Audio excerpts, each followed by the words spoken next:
عزیز طلباء و طالبات، اس موڈیول میں ہم امام ابو حنیفہ رحمۃ اللہ علیہ کے ممتاز شاگرد جن کو زیادہ پڑھنے کا جو موقع ہے وہ امام ابو حنیفہ رحمۃ اللہ علیہ کی بجائے آپ کے شاگرد امام ابو یوسف رحمۃ اللہ علیہ سے ملا، ان کے بارے میں کچھ تفصیلات دیکھیں گے اور آپ کی حیات و خدمات کے بارے میں مختصراً پڑھیں گے۔ عزیز طلباء و طالبات، آپ امام ابو یوسف رحمۃ اللہ علیہ کے بارے میں پچھلے موڈیول میں پڑھ چکے۔ امام محمد بن حسن الشیبانی، یہ امام محمد رحمۃ اللہ علیہ کا مکمل نام ہے۔ 132 ہجری میں عراق کا ایک علاقہ ہے واسط، وہاں آپ پیدا ہوئے۔ امام اعظم ابو حنیفہ رحمۃ اللہ علیہ سے، امام ابو یوسف رحمۃ اللہ علیہ سے آپ نے فقہ حاصل کی، اور امام مالک رحمۃ اللہ علیہ سے آپ نے حدیث مبارکہ بھی حاصل کی۔ آپ کا علمی مقام و مرتبہ بہت بلند ہے۔ امام ابو حنیفہ رحمۃ اللہ علیہ کے نمایاں شاگردوں میں آپ کا ذکر آتا ہے، لیکن ظاہری بات ہے کہ امام ابو یوسف رحمۃ اللہ علیہ سے آپ نے چونکہ زیادہ کسب فیض کیا تھا، اس لیے آپ کو امام ابو حنیفہ رحمۃ اللہ علیہ کا شاگرد بھی تسلیم کیا جاتا ہے، اور امام ابو یوسف رحمۃ اللہ علیہ کا شاگرد بھی تسلیم کیا جاتا ہے۔ عزیز طلباء و طالبات، امام محمد رحمۃ اللہ علیہ کا اصل کارنامہ وہ فقہ حنفی کی تدوین ہے۔ جیسا کہ ہم نے پچھلے موڈیول میں دیکھا تھا کہ امام ابو یوسف رحمۃ اللہ علیہ نے جو کتابیں لکھیں وہ تو ہم تک پہنچ ہی نہیں سکیں۔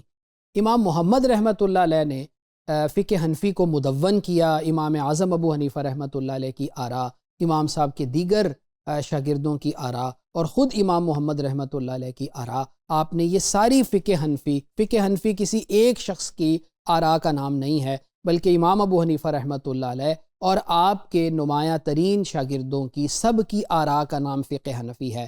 تو اس فقہ حنفی کو کمپائل کرنے میں جو سب سے بڑا نام ہے وہ امام محمد رحمۃ اللہ علیہ کا ہے، اور یہی آپ کا کارنامہ ہے جو تاریخ میں سنہری حروف سے لکھا جاتا ہے۔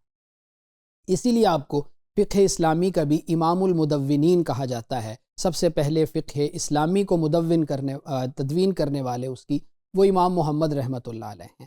چونکہ امام شافعی رحمۃ اللہ علیہ آپ کے دور میں موجود تھے، تو امام شافعی رحمۃ اللہ علیہ نے بھی آپ سے خوب کسب فیض کیا، اور فقہ شافعی کے اوپر بھی آپ کے اثرات ہمیں نمایاں نظر آتے ہیں۔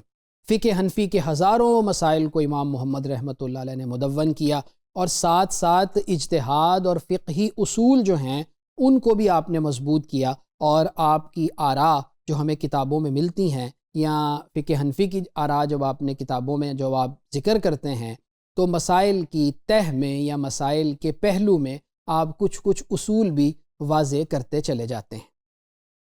اور چونکہ امام مالک رحمۃ اللہ علیہ سے باقاعدہ آپ نے حدیث حاصل کی تھی، تو وہی اہل حجاز اور اہل عراق جو دو مختلف منہج تھے فقہ کے، ان میں آپ نے ایک ربط جو ہے وہ پیدا کیا۔ امام محمد رحمۃ اللہ علیہ کی 6 کتابیں، ان کو ظاہر الروایہ کہا جاتا ہے۔ اس میں المبسوط ہے، الجامع الکبیر ہے، الجامع الصغیر ہے، السیر الکبیر ہے، السیر الصغیر ہے، اور الزیادات ہے۔ یہ وہ کتابیں ہیں جن کو ظاہر الروایہ کہا جاتا ہے، اور ان کتابوں میں سے السیر الکبیر اور السیر الصغیر میں امام محمد رحمۃ اللہ علیہ نے اسلام کا قانون بین الاقوام ذکر کیا ہے۔ الجامع الکبیر میں، الجامع الصغیر میں، المبسوط میں آپ نے فقہی مسائل کا ذکر کیا ہے، اور جو مسائل ان کتابوں میں نہیں آئے پھر ان کے لیے آپ نے الزیادات کے نام سے ایک کتاب لکھی، جس کا لغوی مطلب ہے یعنی زائد چیزیں، جو اضافی مسائل تھے وہ آپ نے اس کتاب میں ذکر کیے۔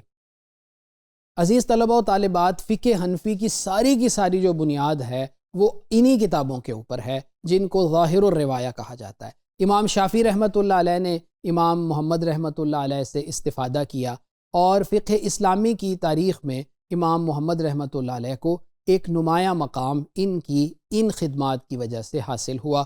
عزیز طلباء و طالبات، اس موڈیول میں ہم نے امام محمد رحمۃ اللہ علیہ کا تعارف پڑھا، امام محمد رحمۃ اللہ علیہ کے بارے میں یہ پڑھا کہ وہ امام مالک رحمۃ اللہ علیہ کے بھی شاگرد تھے، ساتھ ساتھ امام ابو حنیفہ اور امام ابو یوسف رحمہم اللہ سے بہت کسب فیض کیا۔